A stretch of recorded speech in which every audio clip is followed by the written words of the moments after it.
My sme došli zložiť čest tým 100 umreným.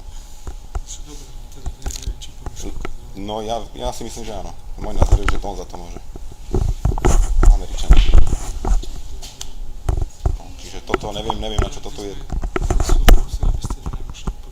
Nebudeme narúšať nič, my sme tu došli sa pozrieť ako každý iný. A máme pri tom svoje, toto je náš názor, my si to myslíme. Slušne, ako ja sa nebudem baviť, ako nebudem sa tu byť, nebudem sa nič, normálne.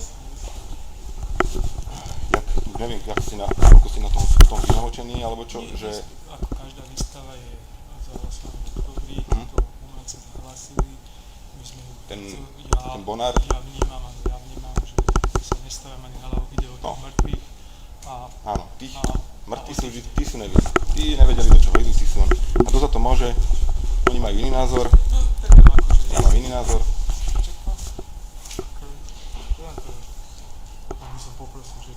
Práve, ja hovorím, že práve tým kľudom dáme najavo, že to je následné. Jasné. Luky, poď sem.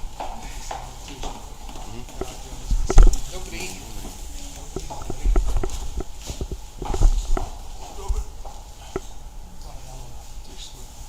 No. Ale hovorím zase ja na druhej strane, ako tento prístup o tom, že umelci prejavili, ani vo výstave nie je nič v rozpore zatiaľ. Jasné, no toto není propagácia fašizmu.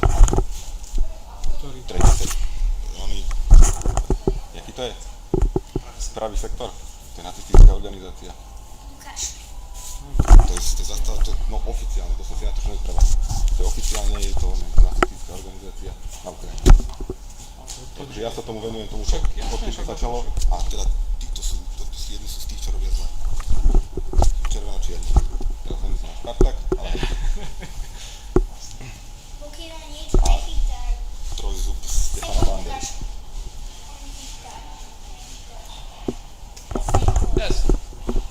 Akože keď o tom neviete nič, treba sa pozrieť, ja neviem.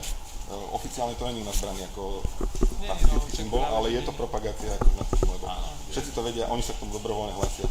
Dneska bol nejaký rozhovor s nejakým vojakom, čo je zo Slovenska, čo je za Ajdar bojuje a hovorí, že áno, sú to fašisti a že mu to neviem.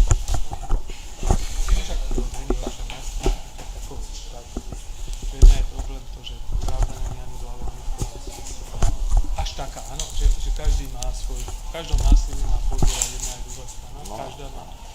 Ja to vidím tak, že na tom Donbase, že to sú jediní normálni ľudia, ktorí sa zopreli a povedali nie. My sme si ich nezvolili a nebudú nám kázať. A to by sme mali aj my robiť, že samozrejme, že to platia krvou. Tomu sa chcem práve vypočuť. Áno, tomu sa všetci chceme vypočuť. Ja mám malé deti. Ja nechcem, aby sa nič stalo, nechcem, aby sa mne dostali postarať. Kto ich vychová? Takže práve preto sme tu, aby sme to zastavili, kým sa dá čím skorej.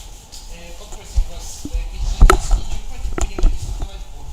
My sme došli diskutovať. My sme došli zložiť čest padným. To je váš problém. My vonku budeme s vami diskutovať. A to nie je problém. Prečo, aký čo vy problém? chcete? Nič, my tu budeme, pozrieme sa, čo budete robiť, ako je Aha, jasno. Ak by niečo nevyšlo. Dobre. My nechceme robiť žiadne problémy. Dobre. Nám je tiež ľúto tých umrelých. Ja vidím, ako vám je ľúto. No, však ja vidím. Ako vy, čo vidíte? Toto?